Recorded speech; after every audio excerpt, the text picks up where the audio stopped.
So everybody here for the permaculture workshop. Maybe it would be good to start with the meditation, just to kind of arrive into the space. Maybe we could all get in a circle actually, sit down in a circle. Permaculture. Permaculture is obviously a very big topic. It's vast. It goes a lot further than just gardening. It reaches into financial, political. It's really here to change the world, change the systems. We are generally looking at our systems and understanding them, understanding what's going on, the pluses and minuses to them, and we are redesigning some systems. So we're taking the responsibility into our own hands. I've got an hour and a half with you today, so I obviously can give you everything. I'm going to try and get as much as I can across as possible. But I think if I could leave you here with understanding, basic understanding of what permaculture is, why it's relevant, how it works. Maybe I can show you a few little things, what we do with permaculture, some examples, and then also connection is a big theme, because what I found is if I'm not connected with something, then I tend not to care about it, right?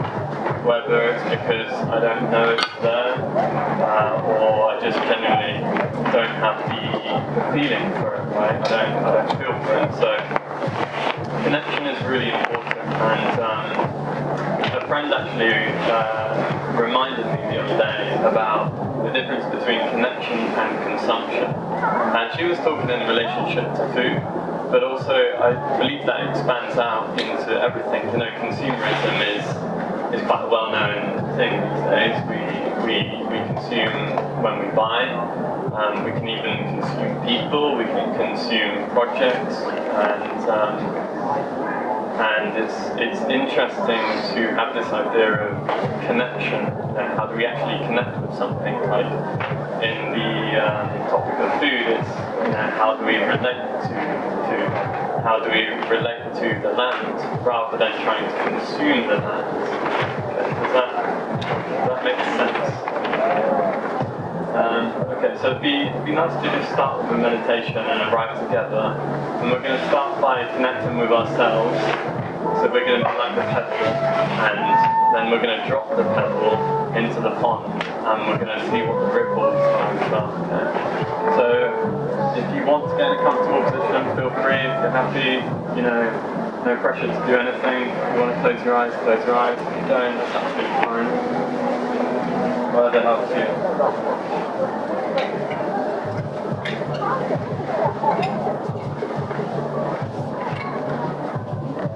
So first of all, you're going to just feel into your body.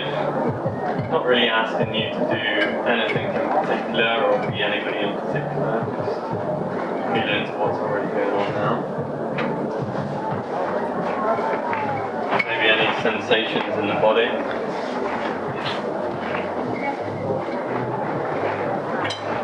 And right now, all you're doing is you're understanding your landscape.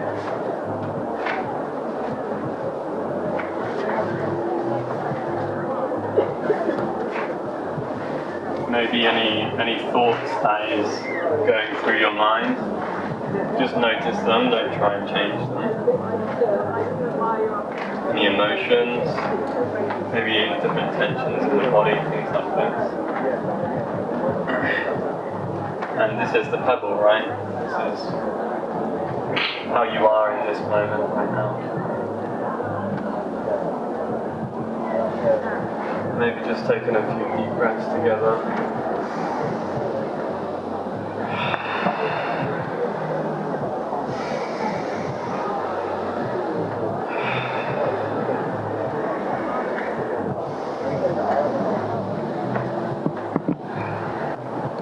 Your intentions for this workshop. this gathering.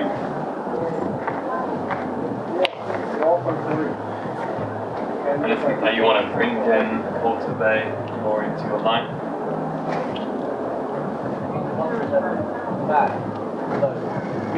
And then as these ripple out, we're going to think about the group that we're with now.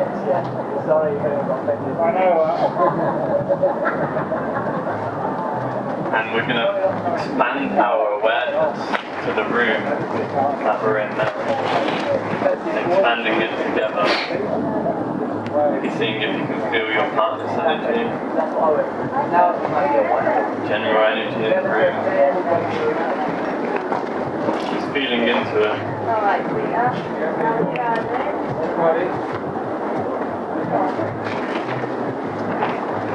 And then as the ripples come out further, we're going to expand our awareness to the wider community, starting with Buddhafields, and then to the outer neighbourhood where we are, to the land, and then expanding it to the UK, expanding it again, Europe,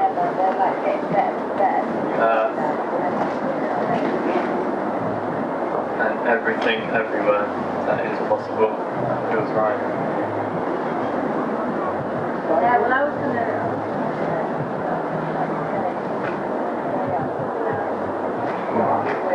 Just taking a few deep breaths before we bring this meditation to a close.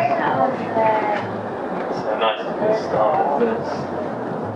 Gives you a bit of peace of mind before we go into one last deep breath together. Now, big sigh.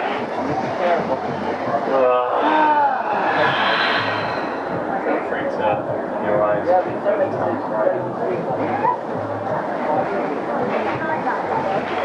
So the process I took you through then is probably something you've already done before, but in permaculture we call this zone, or zoning.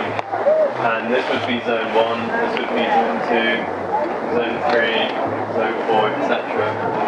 And this is kind of your process as like an inner landscape. Okay? And as I started with, at the start of this workshop, I said that permaculture is not just about gardening, it's a design process. And you can use the design process in any aspect of your life, anywhere, whatever you're going through, because it's regenerative. And the nature of permaculture is to rejuvenate. And the reason for that is because we're learning about natural ecosystems, how they work, how they operate, which are naturally regenerative. And we're understanding the principles of them, the natural laws that happen, processes, patterns as well, and we're implementing them ourselves on our own landscapes, whether that's inner landscapes, physical landscapes.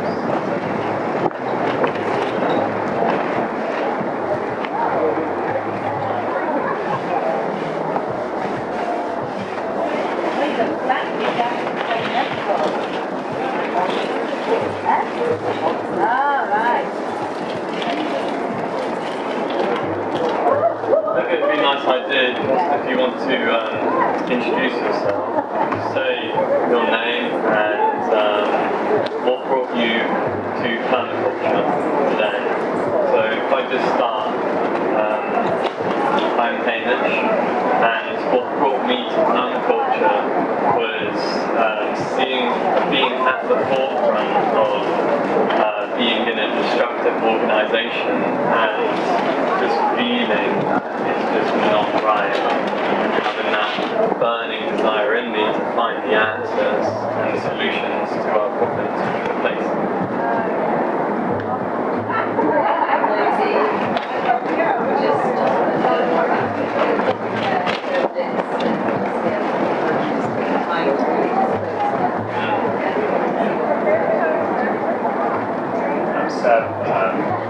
Interested in the food, the kind of food forest type perspective and the food production side of it.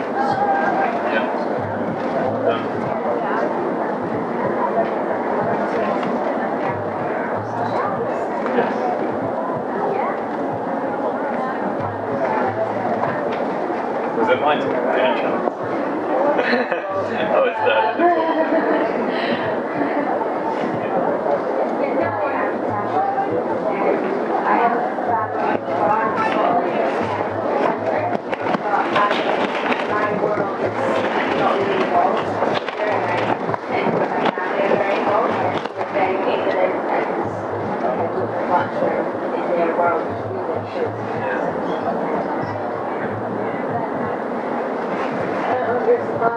to learn a bit more how to grow food sustainably and work with the land rather than against it. Yeah.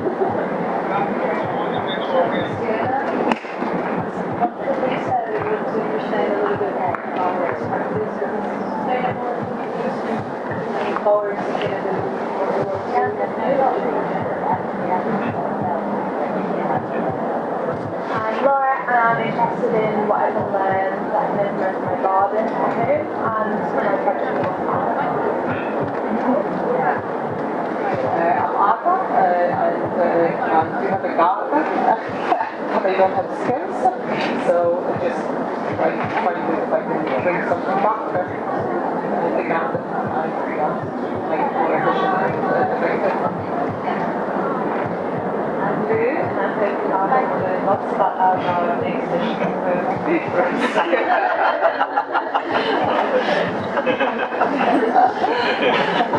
I'm trying. I'm Harry.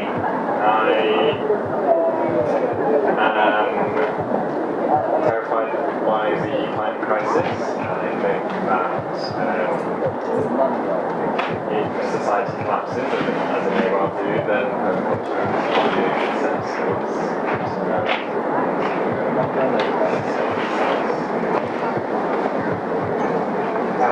I'm Abraham. Someone mentioned it to me, I've got 2 minutes to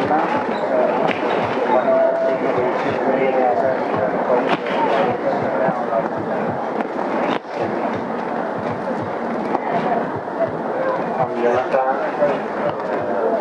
I think it was always very important for me to know how to grow food and just know down the line.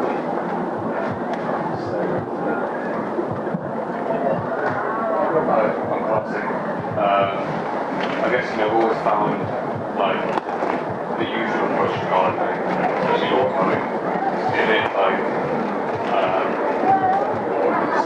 yeah, and I've got some friends that are involved in community gardening projects in Birmingham, and that's what I like to do.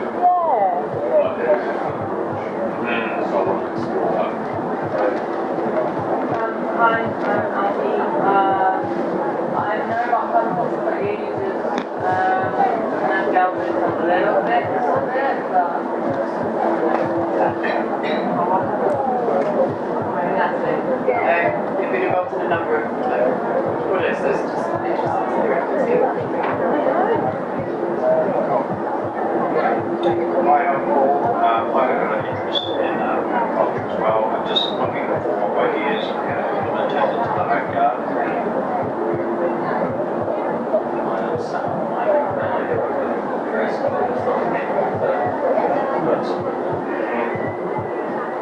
I'm Naboo. I love permaculture already, but I've gone for like a different perspective. The thing that brought me to it is that it's practical rather than vague, I suppose. Just brings all them ideas, doesn't it? I'm Anna. Just curiosity. It's a word I know, not the nothing, but I don't know anything about it. I'm Michaela and I'm going to work with permaculture and looking into like sustainability and stuff, but I work with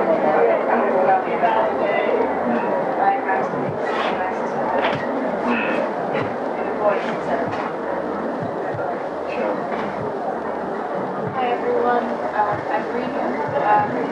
Just moved into a new place. We have a little bit of like a little space to grow our own foods, and I'd like to do it in a sustainable way.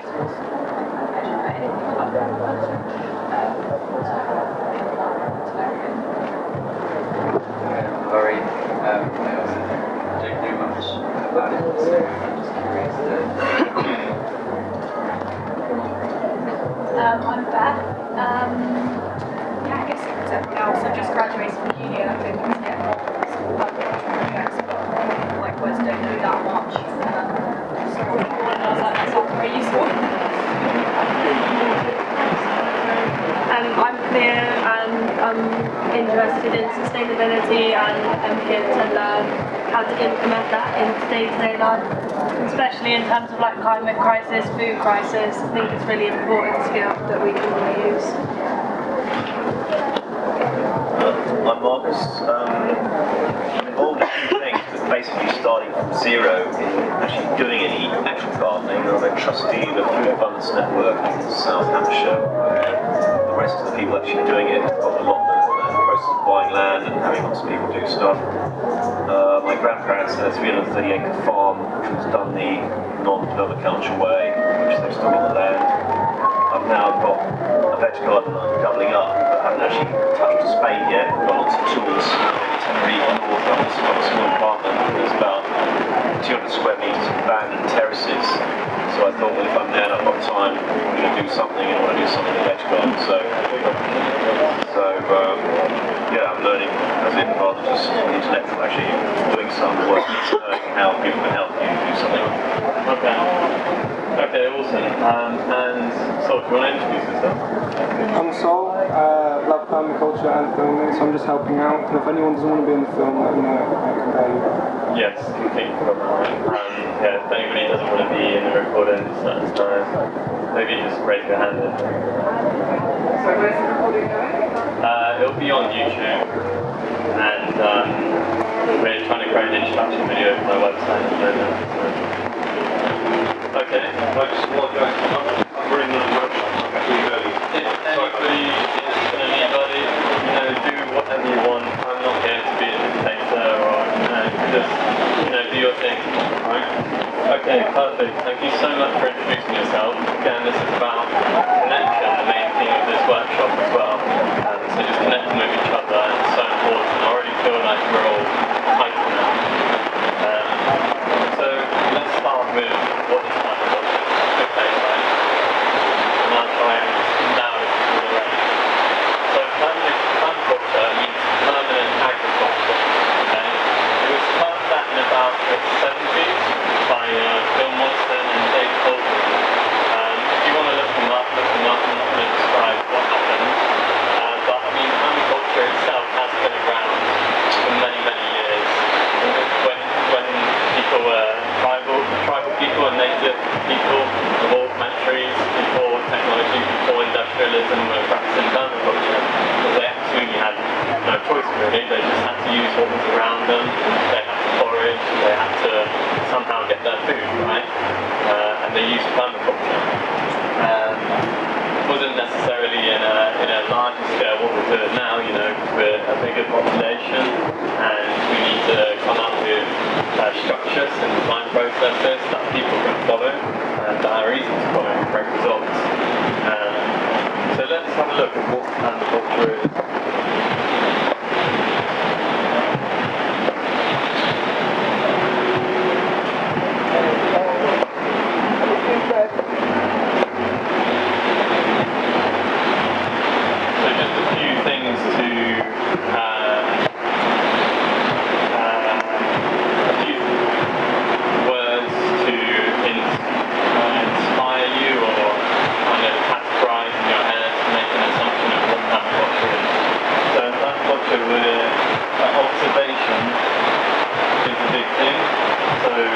We're not just jumping into something and making a mess of it. We're observing what's going on, and see up here, these are the permaculture principles, and observe and interact is a principle of that. And it basically, it helps us to, it's all about the planning, takes less energy when we plan correctly, because it takes less energy in the sense of money, in the sense of our own time, because we're coming up with a good plan that allows for us to be effective and make conscious decisions, and which leads us on to conscious design. And just genuinely coming from this place of connection, we're becoming more conscious about what we're doing and what we're actually affecting. If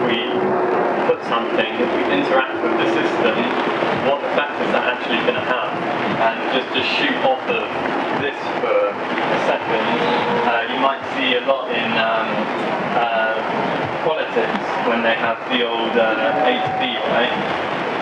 So A is the problem and B is the solution. So you see like politicians like, we have this problem and we're going to fix it with this. But they don't tell you what happens afterwards. What is the effect of this? Because in this reality, we have loops, we have looping systems. Okay, so there's cause and effect. Everybody knows this, right? And for every decision you make, there will be some sort of consequence for it. And that system will then affect the system as a whole. It's not just a straight line, and it's not just as simple as that. So you need to be a bit more conscious about what you're doing. Which leads me on to incorporate all aspects of living.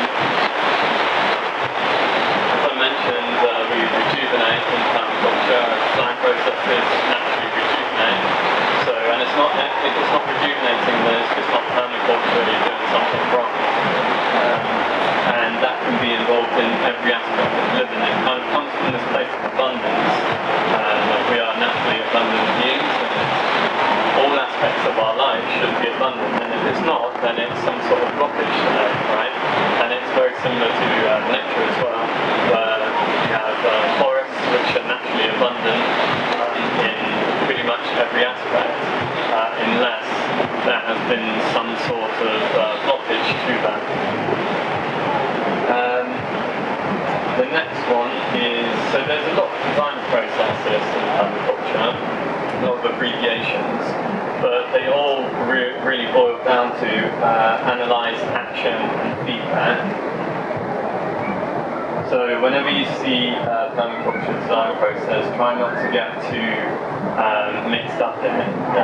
Well, not mixed up in it, off-putted by it, that's the right word.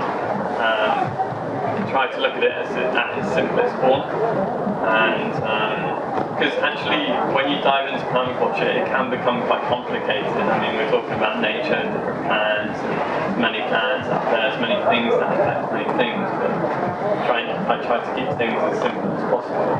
So always action, analyze, feedback is a good way just to remember this. No harmful chemicals.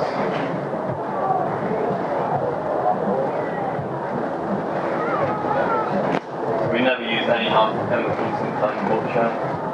We're not looking to harm nature, we're looking to rejuvenate it, which is probably something I should write.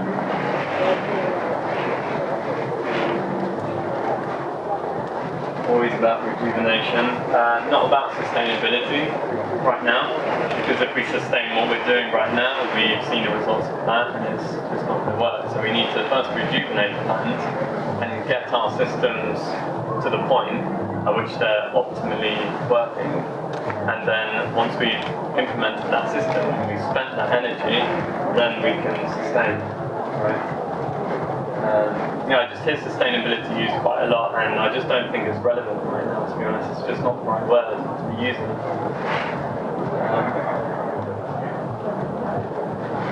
Does anybody else want to add to that? What is permaculture? Is there anything you think I've missed there? I'd say it's a thief. It's a thief. Thief. As permaculture. Permaculture is a thief. Okay. Steve's a good idea. Steal and incorporate. Yeah, I love that. Wow. I love this. And that is so, yeah, I've never heard that before, ever. And I think that's a great idea. And it's like, permaculture is like that. It's so open. It's so like movable. It has its structure. It's like, hey, I've got a design process here. If you want to use me, use it. But yeah, if you've got something else that's better, let's just use that and put that in there as well. And yeah, that's a great thing to. I just had a thought. All of those things on there, and what you've got here, and you were saying it's a bit complicated. Isn't permaculture in one way just actually doing what nature was doing before human beings started messing about with it? Yes. Or how much is it the same? How much is it not? Yeah, it's a good question. It's the thing is, like I see this a lot, right? You go into like a traditional garden, right? And there's always parks, right? And you're walking on the park and you can't touch anything, right? You can't touch any of the plants, any of the trees, and you have to walk around the park and it looks beautiful, but you're not in it. But of course you are in it, right? Because we are part of this system. So whether we like it or not, we are taking up space. We are humans, and we are in this design process as well. So we have an effect on it, and we need our needs met as well. So, you know, I guess before humans were here, who knows what it was like, but it was flowing naturally. It was everything would go about its natural way and do what it does naturally. And I think, yeah, obviously humans have taken things a step further and we've progressed in different ways and we've done what we were always meant to do, what we were always going to do. But permaculture is about, you know, looking at our situation right now, looking where we are, and trying to fit into this world in a way that is of least harm, in a way that creates more abundance. And I think to do that, we need to relearn some things. We need to relearn how nature works and come up with some sort of process and design that helps us achieve them results. Does that answer your question? I guess so. I'm kind of thinking of just another thought that comes into that. I'd say the North American Indians, the Aborigines in Northern Australia, the original Hawaiians. Yeah. I don't know if that counts as permaculture, because my limited knowledge is that those communities were working, walking the land, living for hundreds of years, and they seem to have got this balance. And then they are practicing, you know, what would be permaculture. Okay, well that's what I was getting at. Yeah. They don't care what permaculture is because it's their life, it's how they live, right? But we live in a slightly different way. We've got slightly different issues that we've created ourselves. That now we're like, oh shit, this is happening. We have to do something about it, right? And I think, you know, if you're conscious, which everybody here is obviously conscious, enough to understand what's going on in the world, we're going to want to change it. And we need processes, and this is where it gets more complicated, is because we've created systems that are complicated. We live lifestyles that are complicated. I mean, just looking at a toilet that flushes, for example, it starts to get complicated, right? Because we've used a bloody flush toilet. And we have a lot of things like this in our reality in the moment, which is just way too complicated than it needs to be, when really the solutions are so simple. There's a quote by Bill Mollison, founder of permaculture and founder of permaculture. He said that even though the world's challenges are increasingly complex, the solutions are embarrassingly simple. And so true, kind of comes back to that tribal essence of really, if we just lived off the land, the solutions, you know, it's just so simple. It's taken away the complicated stuff. Which I guess is what permaculture is about. It's just we're in this situation now, so we have to use a system to get us back, you know, to that state. And that's if we want to live in this, you know, wider community, and if we want to change our houses, our homes, if we want to change the way we're living. Of course, permaculture is a big topic, and this is why it can be quite hard to talk about in workshops, because time's so limited.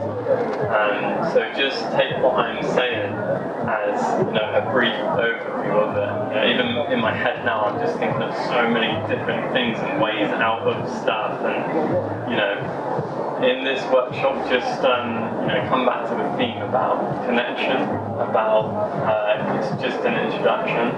And all I can give you is pointers so that you can learn more and do your own research.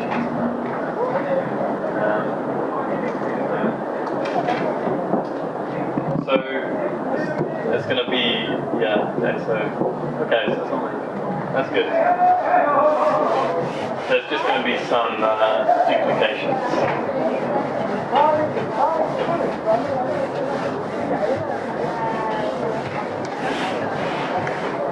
So really some underpinning things of permaculture, which is a little thing that I've created, is design. So the design process. So again, if we go to the analyze action feedback, then we've got ethics.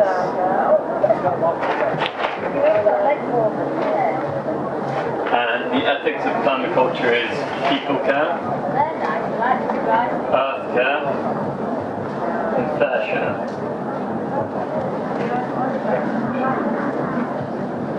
And then we've got the principles which are up on the wall.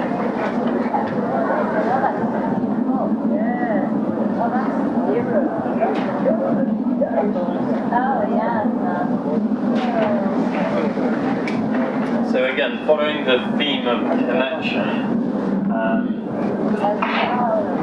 let's try and connect with the different ethics of permaculture.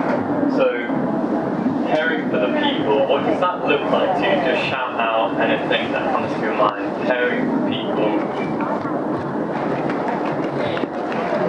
Feeding people. Feeding. Yeah. Sorry? Not poisoning people. Good. Yeah.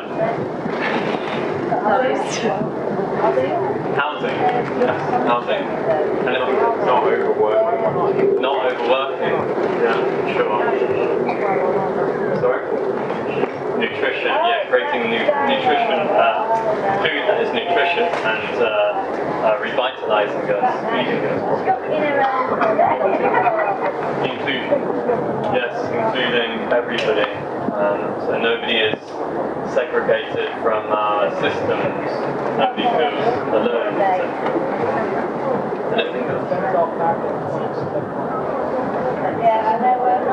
Teaching people. Yeah. Re-educating. Yeah. Compassion and listening to people's emotions.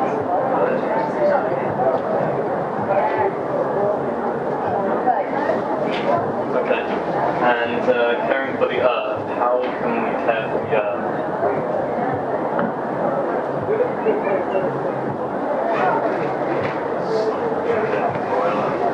Drilling all the oil out? Yeah. Sorry? Not to eat more than Yes.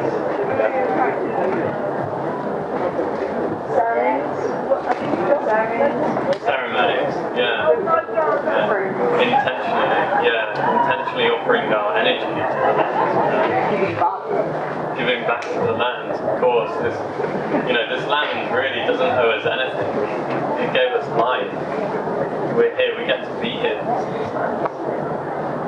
You have mentioned this, but understanding that we are part of the earth and that we are part of this ecosystem. Yeah, of course, and whatever we do in this reality affects the whole ecosystem. And you get to choose, right? You get to choose which one you want to be. You get to choose if you want to be degenerative in this environment or regenerative. You need to let it rest.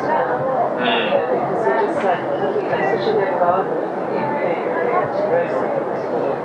And I think what you said about natural systems, but nomadic ways works that they literally raid the land and then move on, but it wouldn't come back for the next 20 years. So it would rejuvenate itself, but we're not moving. So we need to think about how we can keep using our same little bit of land without taking it.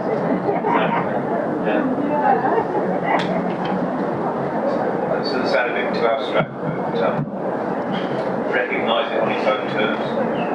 It's very easy to anthropomorphise natural things. I guess I'm thinking in terms of recognise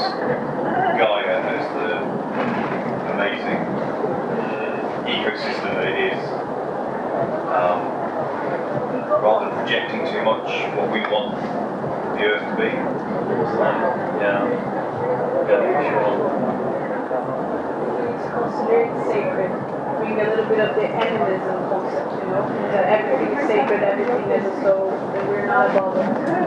Yeah, and you know what, this actually brings me back to connection, because I did have this realization when I started permaculture, and I did ayahuasca close to that time, and they were all, they're very, the people I was with, they were like shamans and stuff, and they were like, everything is sacred, like drilling this in, and like, it's not that I haven't heard it before, but to actually meet somebody that was so, just so committed to that sacredness, so with it, every single day, living and breathing that connectedness with everything, with the earth, with how he interacted with it, how he interacted with the people, it just really touched me, and I think this whole, this stripping of our sacredness is kind of been embedded or marketed to us, that really we're just this lone planet in a cosmic dark hole, and nobody knows where we are, nobody knows who we are, so you don't matter, blah blah blah.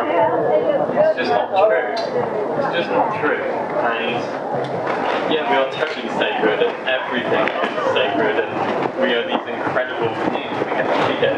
It's such a beautiful thing, and it is really important to have that as just a foundation, really. If there's anything that you can get from this workshop, I think just the connection, to really feel that connection with everything. And from there, you're going to be more conscious about the decisions. You're going to make the right decisions anyway from that. And you're going to know when you don't make the right decisions. It's really conscious anyway. And I'm not saying anybody's not conscious here or anything like that. I'm not trying to project. Just noting the importance. Okay, and the fair share of resources. How can we give the fair share of resources? What does that look like to you? Well, I thought we're feeding everything but ourselves. I think we're really feeding the fair share to us as a little decent creature. It's just like, okay, we're not going to have a cabbage this year. What's left of it? And we don't even know sometimes what is eating it, but definitely we're eating a fair share. We want a little bit more for us. That's why we are Does it look white? Does it look white by any chance? Well, no, the cabbage just doesn't look at all. It's eaten. Yeah. The kale now is looking very holy. But no, we are experimenting, so we've got like kale in 3 different places, and it behaves in a different way. And in some places, actually, it looks quite big. Yeah. In the chance. And between the beans, but when it's out, it doesn't. But fair share, it's the, we eat fair share. Have you mentioned this? Let's just quickly touch on that. In sort of a more practical sense of permaculture, you'll be looking at protectors to protect your plants. So whether that be something that's like acidic, whether that's something that detracts pests by the smell of flowers, or whether that's encouraging the predators for that insect that's eating your plants, or you could be creating some sort of natural remedy for that you spray onto the plant. I released ladybirds and made a little ladybird hotel. I recently used ladybirds actually at a farm where I live.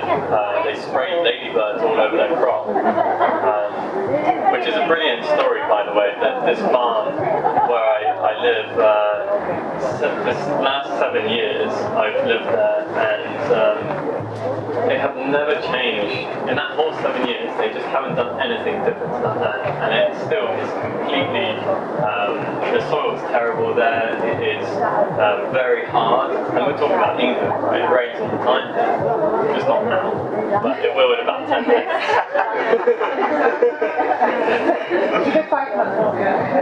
And that's industrial farming, that's what happens, the soil becomes eroded, the topsoil from the rain, and the wind blows the topsoil off. And the reason that happens is because the crop is harvested and the sun scorches the topsoil. And there's just not a permanent ecosystem there, it's just harvested. So nothing changes. And they sprayed ladybirds over it. It was good for me, I took some ladybirds back to my garden, and actually it solved my aphid issue in a matter of days, literally in like 3 days. It was like, oh, no aphids now. It was great. But then I went out there to their land, and the beans are completely black. Or the whole crop just gone. Oh, black flies. Yeah. Destroying my beans as well. Yeah. And my friend said just wait and let it move and probably comfortable. And they did, and that's what it did. Yeah. Yeah, So it tracks by the fact this week. yeah, and so they did this, and they've obviously sprayed the ladybirds too late, but no, I mean that's just a plaster on a much bigger problem, right, of not having a permanent ecosystem there. And I'm talking about maybe 5 large fields here, maybe about 50 acres. So that's quite a big crop to lose, and that's what happens when you put all your eggs in one basket and you just have one crop. If you were even just to diversify the bean seeds, you know, if you just wanted to grow beans and just have loads of different types of bean species, then you're really going to limit chances of that happening, because each plant likes different things. Okay, so each plant takes different things from the soil and gives different things back to the soil, and each plant gets affected by different diseases or different pests. So it makes sense logically to plant different things, because if you plant one species, as soon as one disease comes, say goodbye to your whole crop. So why not diversify? And that should have been on what is permaculture as well. Diversity is a big part of permaculture, increasing biodiversity, increasing soil fertility. Yeah. Does anybody have any questions so far? Okay. Yeah, so let's move on from this, and yeah, let's look at actually, on that note, permaculture and agriculture, the differences we're looking at. Sorry, I do have a quick question. What did you mean by fair share? The fair share of resources. Yeah. In general, just the fair share of resources, and you know, and in a human sense it could be, you know, lack of food, or lack of food for animals as well, also lack of space as well, not to trap anybody in, not to cage anything, to try and to let it live in its natural way and let it do its natural thing. I mean, in the sense of animals, we can look at animals and say, observe them first, what's their natural life like, what do they do? You know, pigs till the land, and cows are big grazers and they can compact the soil. Chickens fluff up the soil as well, and they're also great for eating pests. You know, so everything has its place, and we just try to create space for them and opportunity for them.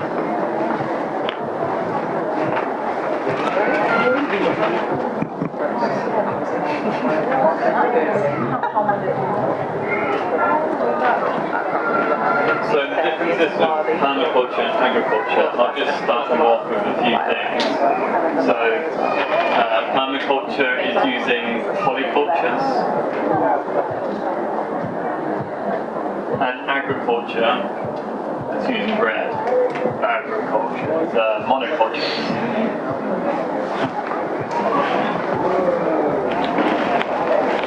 So a polyculture is multiple plants planted together.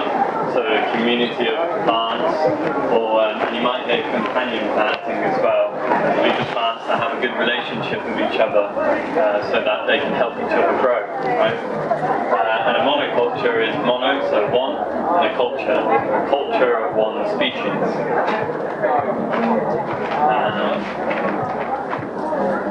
Obviously, regenerative comes in here, and this is obviously degenerative.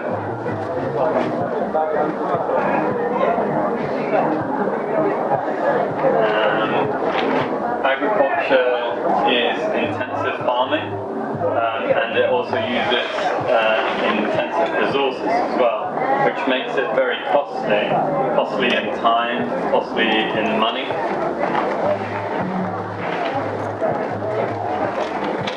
And of course, obviously, one of the biggest costs to this is our environment and our soil. And it's a known fact that one of the reasons why civilizations have fallen in the past is because we haven't looked after our soils. And, that's probably the highest cost, isn't it?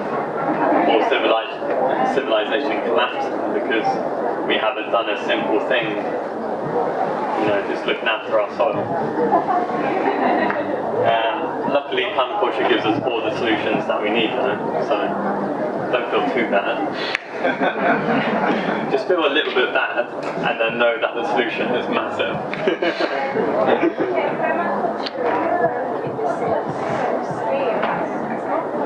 Of course it can. Yeah, of course it can. There's many solutions to that. Just to name a few, alley cropping, for example. Alley cropping is when you have alleyways. So we'll look something like this. So you'll have the trees. So different crops again.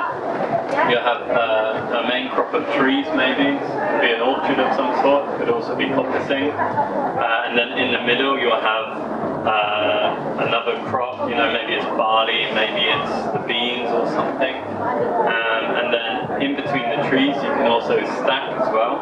So this is creating lower, different dimensions of gardening, basically, where you can fit the most in. And this is to do with guilds. Anybody who doesn't know what a guild is, it's a polyculture, a community of plants.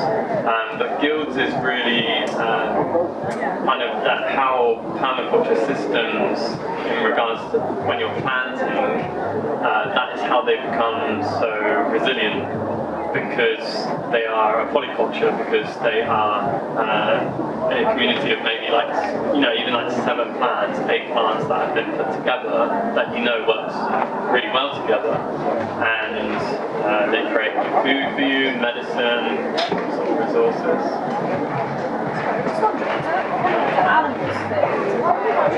100%.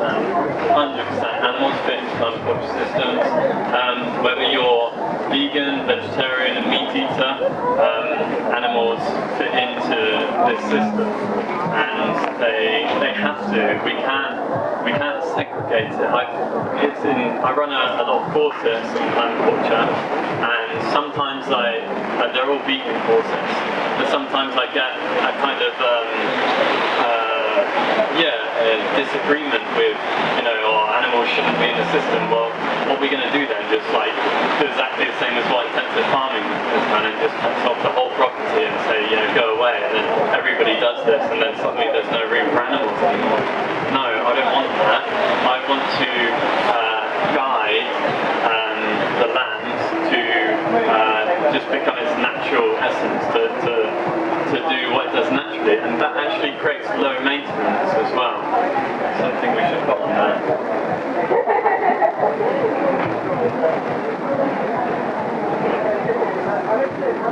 Whereas this is high cost and high maintenance. Is it not necessarily farm animals now? Do most of the systems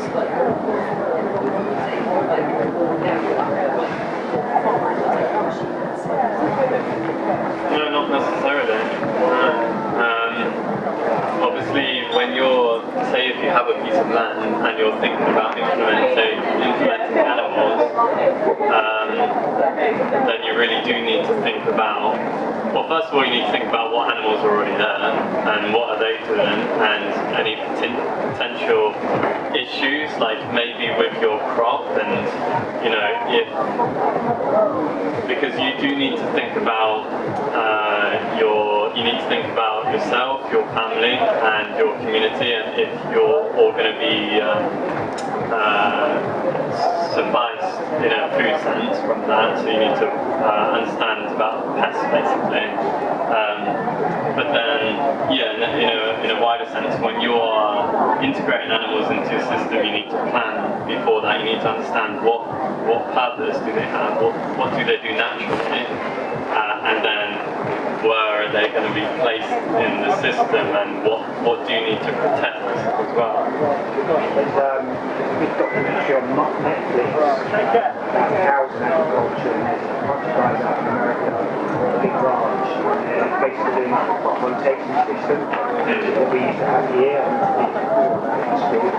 they have cows in that landscape as well. Yeah. When they leave the fields fallow, they put the cows in, and the cows eat the fertilizer.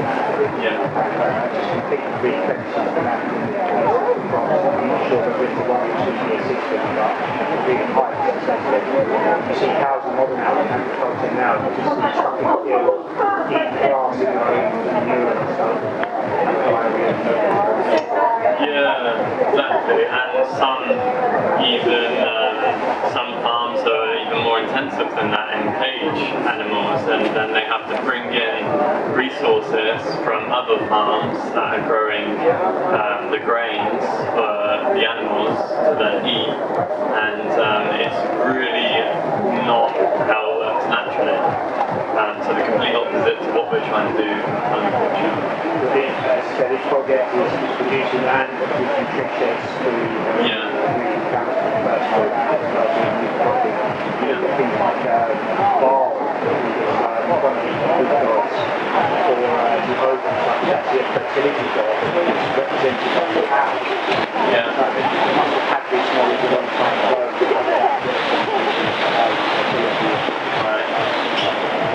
Yeah. Ties back to the sacredness of the land. Right. Yeah. Yeah, so overgrazing on something that comes up for me is overgrazing, and that's why we plan.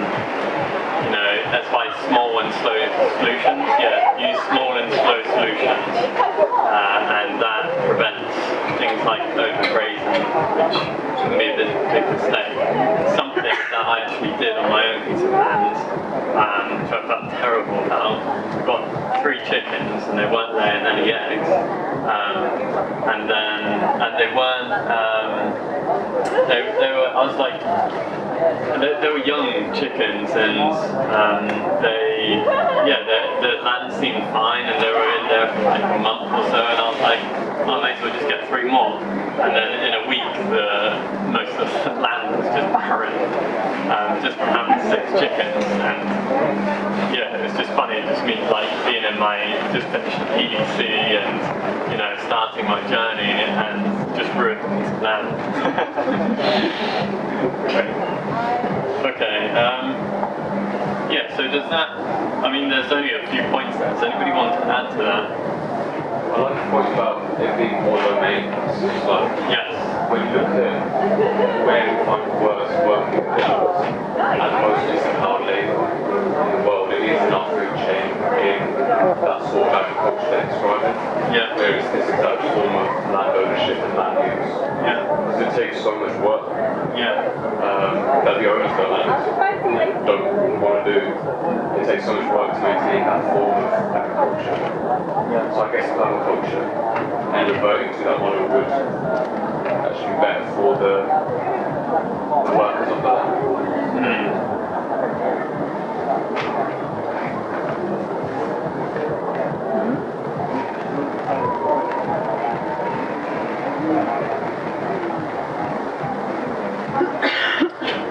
So it just kind of brought up for me utilising natural resources, and just in general, anything that comes onto the land or anything that is accessible, utilising them. Like for example, rain. How do we utilise the rainwater? How do we slow it down and feed the land with the rain? And in turn, that obviously creates less watering for us, which again, low maintenance.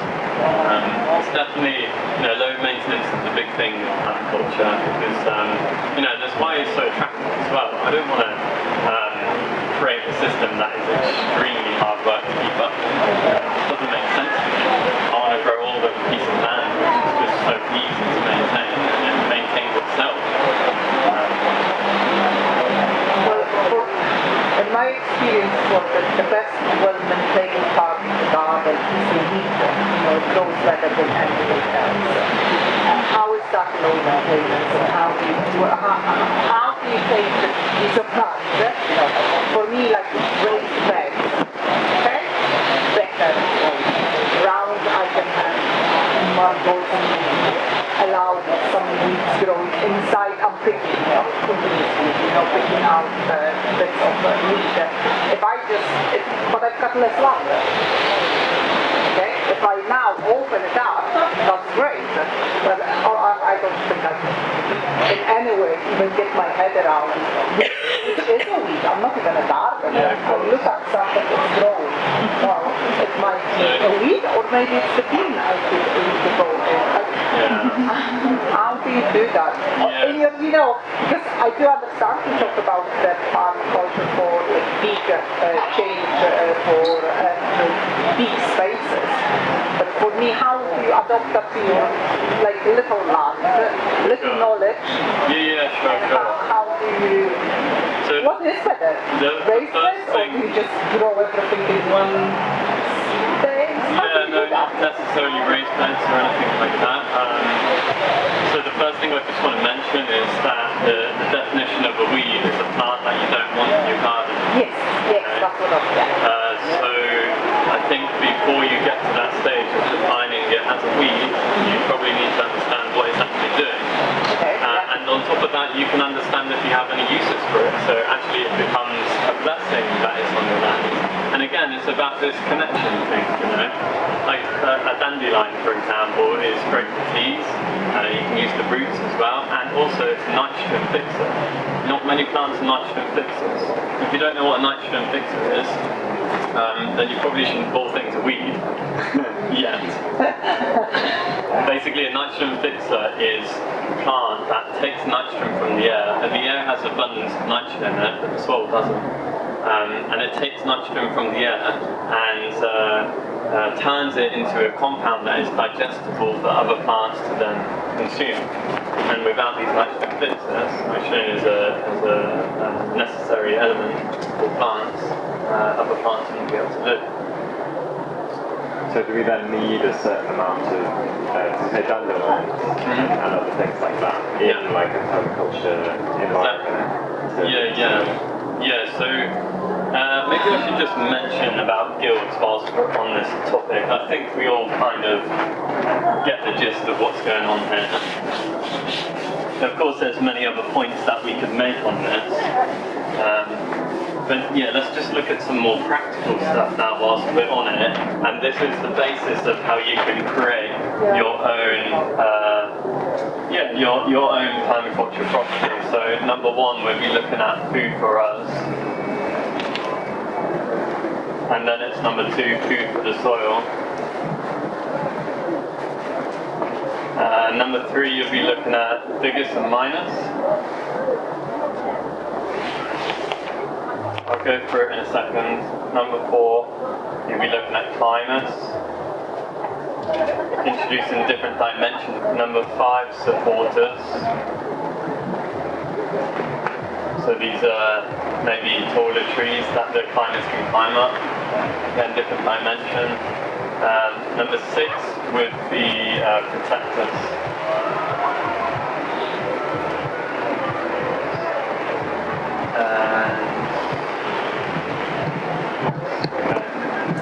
So food for us, it could be anything from different fruit trees, vegetables, squashes, you know, there's so much to eat, isn't there? But let's just name something like, I don't know, the beans, for example. And also, just to note on this, we're always looking at perennials, okay? So these are plants that last 7 years or longer. And the reason we're doing that is because we're creating permanent ecosystems, right? So we want, again, coming into the low maintenance side of things, because annuals take more maintenance. If we just plant once and just look after it, it'll be there for a long time. And that's what we want. Food for the soil. And guess what? We can also have beans for that, because beans are nitrogen fixers as well, different types of legumes. So I'm just showing you now another principle of permaculture, which is multiple functions. I don't think it's on there, but yeah, so we're looking at multiple functions in permaculture. So something doesn't just have one function, like a windbreak, for example, on your land. If you have a space, a border of your land which has a lot of wind going to it, then a windbreak is a necessity.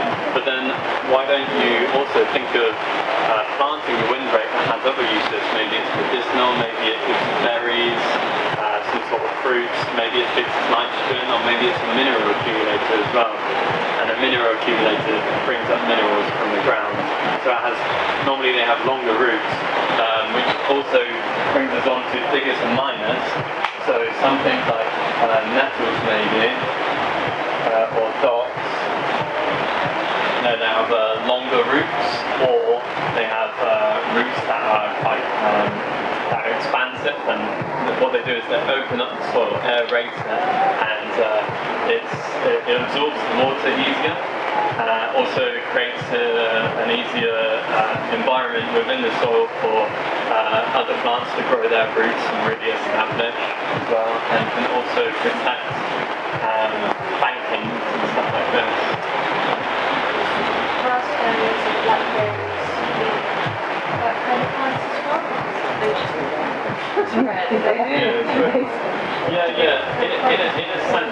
in a sense, yeah, of course. And if you've got anything that like kind of spreads out and like holds the soil together, but also if they're digging down, then they become more food for the soil, because they bring up elements that are necessary for other plants to grow as well. Then quite a lot of them in the garden, like noise stuff. Yeah. And what was you? Is there any other uses you felt or what would you recommend? Is that better for yeah, it's interesting. Thank you for the question. First thing I want to mention is about spaces and about our interaction with our lands. We interact with the land in a certain way, so we have, this space for this, this space for this, this space for this, and if we have a lawn, then we are interacting with the land in a way that suppresses probably certain things, right? Because we want to keep it flat, or we want to keep certain things off. We don't want a massive tree on the lawn or whatever, which is fine. Like, we are part of this system, so we can interact with it as long as we're not totally degrading the environment. And we can do different things with the lawn. We can plant different things to bring in nitrogen, for example, clovers, for example, and at least we're covering the ground as well, so we aren't eroding the soil. I would say with any plant that you're looking at taking out, first of all, you need to do research on what does that plant do for the soil. Is it worth keeping in there? And if you really have to take it out, if it has to go, then what can you make out of it is Dr. Medicinal, for example, which I think it might be, and also has thick leaves as well, so you can cut and drop them onto your beds, and that's a great ground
fruit tree here, right? And then you'll have the climber going up the tree, and then around it you'll have the different, like the food forest maybe,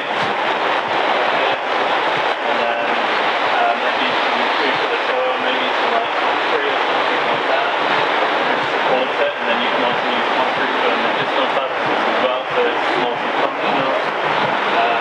And then your biggest miners, for example.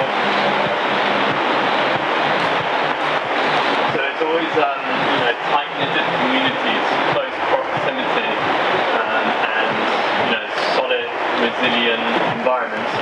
From this is one guild. From that you build out. Okay, so you just do one first, and then you build out. Has everybody got that? How dense do you plant these all different? Sorry? How dense? How dense? As dense as you want, really. We're trying to create the most abundance in permaculture. But of course, some plants need space. Some plants grow bigger. You have to look at each individual plant and how big they grow as well. But then if you and again, it's about creating low maintenance systems, so that's when the planning comes into play. That's why it's good to look at the plants and how do they work naturally, how high do they grow, how wide, and from that you're creating low maintenance, which is different from the traditional garden in the sense where you get garden designers that plant things in, and that's why people hire people that need to come in to do maintenance on the garden. I don't want to create systems that cause me a lot of maintenance. I want them to be low maintenance. That's why the planning stage is so important to understand that and get that right, so that things that you are putting into your system are in the future. It's still going to be a resilient and strong system that doesn't require a lot of maintenance. Any questions before I move on from there? No? With it, how do I actually create regenerative environments? What's natural ways to fertilize the land? How do I create food forests, for example, which are incredibly abundant places? Another key website I highly recommend for anybody is Plants for a Future, PFAF.com, I think it is. And even if you don't go on that, then look for plant databases. So basically what this is it's a plant database. So once you've done your survey, once you understand your site, even if you just understand your site to the point of is it acidic or is it alkaline, like what scope is this all split into zones which categorize different climates, so whether it's hot, cold, blah blah blah, and each plant likes to live in different places, right? And then you can click if you want, fruit, if you want nitrogen fixes, mineral accumulators, etc. And it's just a big database. So you just press search, and it comes up with all of these plants. Now, sorry, Plants for a Future, PFAF. Now there can be potential issues with that. It gives you a lot of plants, and some might not be available to you in your space. Okay? So then it's about working with, actually looking through the websites as well. I find it's handy of your local nurseries. And yeah, this is just about like buying plants now and kind of a more practical thing. There's also seed websites as well where you can get organic seeds from. Highly recommend organic, because the reason for that is GMO and chemical grown plants need that substance, and they may take a long bit or do very well if you grow it organically as well, right? So seeds, plants, when they're a lot more conscious than what you might think. Maybe you already know that already. the seeds have DNA in it, they have information from that plant and how it was grown and its experience. So when you then take that seed, it will grow how it was grown by that plant, but then it would also adapt as well to something. So there's also a great story about medicinal plants, and I don't know if you've heard of the story of a Native American putting seeds in their mouth before they plant it, and they cover it in their saliva so it has some DNA mixed with it. So when they plant it, the plant understands their DNA, and if you interact, this is scientifically proven by the way, if you interact with your garden and your medicinal plants, they will start to change their DNA structure to best suit you as well, because you are looking out for them. So this is where connection is so important, because you're connecting with the plant, and the plant is giving you that connection back. So they're going to help us a lot more than what we think. We have a very good relationship with animals because we understand animals quite easily, because their facial structure never makes sense. So it can be easy to understand. But the plants have kind of lost that.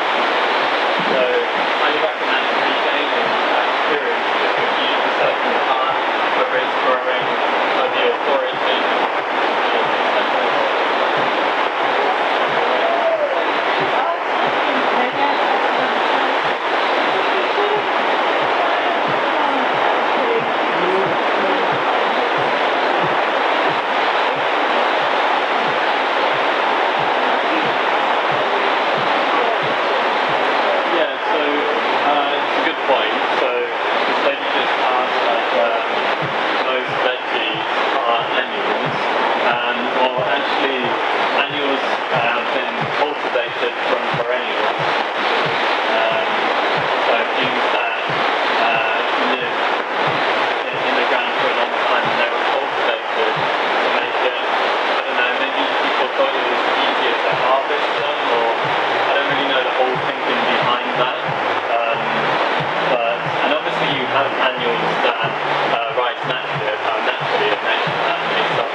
you get to watch it grow